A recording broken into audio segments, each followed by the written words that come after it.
Home Affairs Minister Aaron Motsoaledi has been monitoring crossings at Southern Africa's busiest land border, Beitbridge.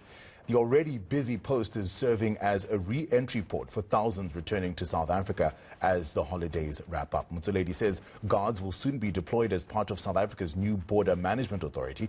Meanwhile, eNCA's Aviu Mdila is there to check on the volumes, staff patrols and queues.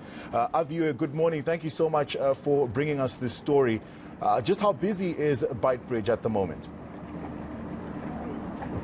Surprisingly, everything is moving seamlessly this side. I've never really seen it this empty and everything flowing, especially at this time of the year. But of course, we are told that things are now being done differently. The checks and balances that need to be done in the various trucks already being done as far back as Pretoria. So by the time they come here, operations move seamlessly. But the big headache, of course, that's continuous, is the number of undocumented Zimbabweans that are making their way through illegally into the country. They're being nabbed at various roadblocks that are situated around Messina and even further down, various roadblocks that they're being nabbed in their hundreds. But the reality is the borders are loose. In fact, they're non-existent. The border fence itself is non-existent, with a lot of holes and people coming through in their hundreds. But we are now being told that there's a new sheriff in town, and in fact, that sheriff, that work of the border fence itself has now been moved from the Department of Public Works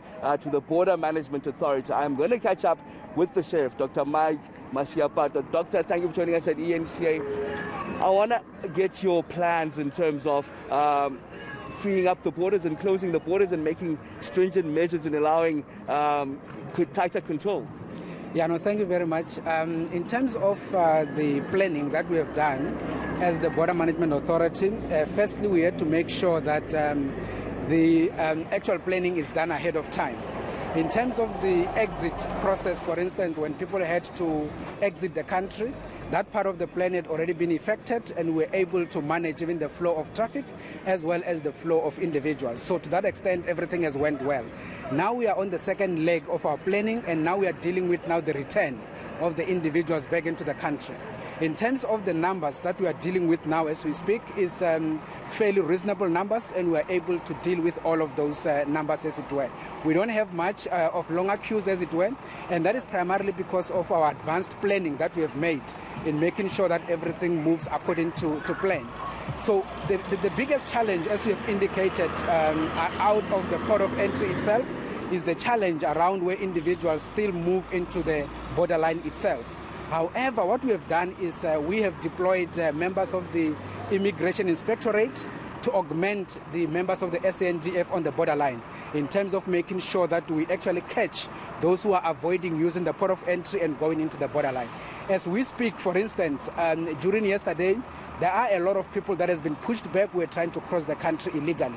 But some of those that we were not able to pick up on the borderline, we're able to catch them in the first roadblock that we have just close to Messina town. And in there, we have actually arrested around 343 yesterday. And overnight, we have added around 29 of those that we have actually arrested. And all of those had been processed with their fingerprints taken, and they've been sent back to Zimbabwe in particular. It's fair and well to have these plans, and they're commendable plans, but the reality is there's a lot of corruption on the ground, both from this side, and we heard yesterday the minister being told about the Zimbabwean soldiers accepting bribes and allowing undocumented Zimbabweans through to the country. How are you going to deal with the issue of corruption? Yeah, so indeed, corruption is one of those biggest challenges that we have to be dealing with broadly in the country. But when it comes to the issues of border management, you will note that we are now in the transition as the Border Management Authority. So what is ultimately going to happen is that when we do then the integration of the functions in the border environment, whether it's immigration, whether it's environment, whether it's agriculture, and all of those functions, including access control, we are going to then enter into an intensive process whereby all the individuals are going to be vetted by state security agency to make sure that we are able to then take those individuals that are able to pass the vetting process into the Border Management Authority. That's the first part. But additional to that, we are going to be doing continuous lifestyle audit on the individuals who will be working in the border environment to make sure that we are able to avoid these instances where our individuals in the port of entry gets compromised and they allow people in the country without documentation, primarily because they take bribes. So those are the kind of interventions that we are actually putting on the table. So with effect from sometimes in the middle of this year, when BMA will be fully functional, the individuals who are going to be captured within the environment are going to be fully compliant in terms of your security-related elements and therefore not be able to be compromised easily. Just lastly, how do you ensure that there are tighter than protocols on the other side of the border as well?